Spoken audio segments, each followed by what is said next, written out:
Aloha, Jen Gibbs here, coming at you from day one of my trip to Hawaii during quarantine. You may have noticed that I'm not actually in Hawaii. What we're doing today is talking about a Hawaiian technique to make the most of this time, how to get along with your family and those beautiful people that may be sharing your space right now. This is based on real science and a real doctor who did some incredible work in Hawaii, and it deals with silent influence, how we can influence the world around us just by our thoughts and what we focus on. And this can bring us more peace and harmony internally with our family members that are in close quarters with us right now. Also to help you get other things in your life.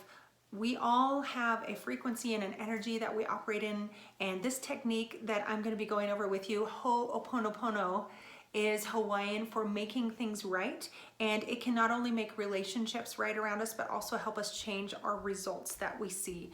And so today I'm going to call it Ho'oponopono. It's a little play on words, adding a little bit of hope to this technique, and so I think you'll enjoy it. Stay with me.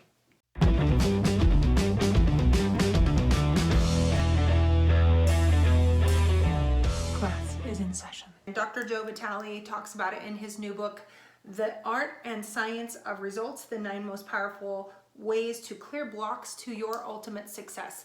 And so this Ho'oponopono technique is one of those 9 ways, and I wanted to talk with you today about that because it's so powerful, especially for being able to use it in these times that we're all at home a lot. The basis for this technique is the idea that everything you see in life is a mirror, and that your results are telling you feedback on how you see the world and how you're interacting with everything.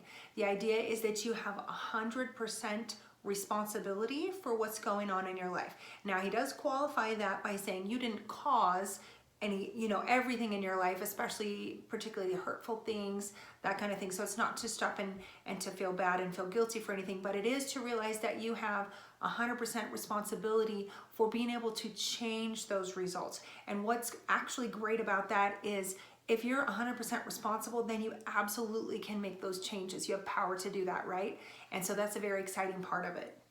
Another way to say this is that this technique assumes that there is no outer world. Everything is happening on our inner world, and that we silently are able to influence for good those around us. And it's kind of, he used the analogy in the book that it's kind of like a movie projector, and your life is the movie that you're watching. And who is the projector? It's us. Everything is filtered through our paradigms and perceptions. And so this is another way that we can start to shift our paradigms and perceptions and change the results we see, particularly with people. So where does Ho'oponopono come from? Why do we know about it? Dr. Hugh Len learned this technique from a Hawaiian shaman, Morna Simeona. This goes back anciently for the Hawaiians, and how he was able to see it implemented was he accepted a job at a Hawaiian hospital for the criminally insane. It was a very dark place. The inmates had to be sedated or shackled. They were so violent. There was a hard time keeping staff there. The turnover was tremendous just because it was such a negative, dark work environment. But he thought he could make a difference. And so he said, I will come in and be administrator as long as I can do this work on my own terms. They needed somebody there. They said yes. And so as he would come in day by day, Dr. Len would sit at his desk. He would not interact with the patients. He would not talk with them. What he would do is open up their file and look at their picture if there was one, read their bio, read the crimes that they had committed, but then also read about their past. What had they suffered in their childhood or in their past? And he began to develop compassion for them. And as he would read these files, he would work on himself. He would see, when he would read about these horrendous acts that these inmates had done, he would feel anger and shame sometimes and all of these negative emotions, and he would realize that what's on the inside is what's on the outside. And if we want to make the outside results more beautiful, then we work here. We start inside. And so this is the work that he would do on himself. He would say to the inmate, I love you. I'm sorry for whatever your background is that caused you so much pain to act out like this. Please forgive me and forgive all of society for the pain that you have been caused. And thank you for giving us a chance to try again and for that hope that you can live a better life. And so he would work on himself, and then he would work on the inmate as well. And over time, some really miraculous things happened. People, first of all, were going, why are you not out working with the patients? What's going on? You're going sitting by yourself in your office. How are you doing anything? But he was doing something as he was doing this energetic and work of love in his office. He was being very present and probably doing a lot more hard work than many in that position might have done. And so over time, over the months, things started to calm down. There was less rioting, there was less violence, there was a change. The staff noticed something was going on. It got to the point where inmates did not have to be sedated or medicated and shackled. They were able to start to calm themselves, and no one could figure out what is going on. What is the change? Why is the behavior better now? And over time, some of these inmates began to be released, and the staff started to notice these people are feeling better. What are you doing? And would you do this work with us? And so he would work with some of the staff on it. And long story short, over the course of 4 years, virtually every single inmate was able to be released and function back into society and normalized. And all through this process of silent influence of just love and of the work that Dr. Hewlin did on himself made such an impact in those around you. And I know you have walked into a room sometimes and felt tension. You felt that energy maybe in your gut feeling and just being like, something's going on here. And so if we can feel that when there's negative energy in a room, then you can imagine that the effect of positive energy is also there. You can walk into a room and you just feel good feelings, and there's love and there's happiness. And so he was just being intentional about that. He was sending love and joy and forgiveness and all of these things and gratitude purposefully with an intention to heal and to help these people and to serve them. And so that is how the story of Ho'oponopono became well known. As Dr. Joe Vitale heard rumors about this, he began to research it. He spoke with the social workers. He got the proof and the stories, and that ward has long since been shut down. There's no need for it now. But the story lives on and the proof lives on, and we can use that lesson in our lives as well. So the technique of Ho'oponopono goes like this. I love you. I'm sorry. Please forgive me. Thank you.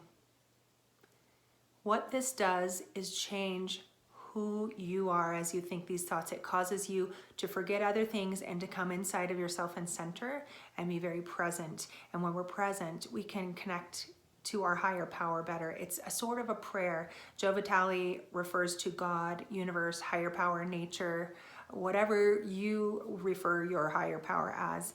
He refers to it as the term higher power in this book. And he talks about how this is a way for us to be humble and submit ourselves, asking forgiveness, asking for any part that we have in this process to be cleansed and removed from us, and to remove anything that keeps us from all the love and beautiful things that the divine has in store for us. The short version that I just said, I love you, I'm sorry, please forgive me, and thank you, that's the abbreviated version. What are you actually saying when you're using this process? Let me read you straight from Joe's book. The complete version might sound something like this. Please forgive me for being unconscious of my own beliefs. I'm sorry for any role I may have had, consciously or unconsciously, in the creation of this problem. Thank you for erasing the problem. Thank you for my life. Thank you for bringing me the result that I have been wanting. I love you for my life. I love you for fulfilling this request. I love you is the most powerful statement of all. This is where this becomes kind of a prayer, a connection to the divine, asking for these things, asking for these feelings into your life. I don't know what's bothering me. I don't know why I'm not getting this particular result. I don't know why I'm frustrated. I don't know what's actually going on. But you say this to your higher power or the divine. I'm sorry. I don't know where this belief is coming from. Please forgive me, or my family or my parents or my ancestors or my epigenetics or my DNA, wherever it might have originated. Thank you for removing it and releasing it and erasing it and freeing me from it. I love you for taking care of this process and for giving me life so I can achieve this result. Now you're probably saying, why should I apologize? If there's someone that's offended me and I'm going to use this technique, why do I need to be the one that apologizes if I didn't commit the wrong? Why do I need to ask for forgiveness? The point again is to refer you back to that your life is a mirror, and what you're seeing in your results is a return of what you've put out. And so if you begin, regardless of anything, to put out compassion and understanding and forgiveness, then those kinds of things can circle back and come back into your life.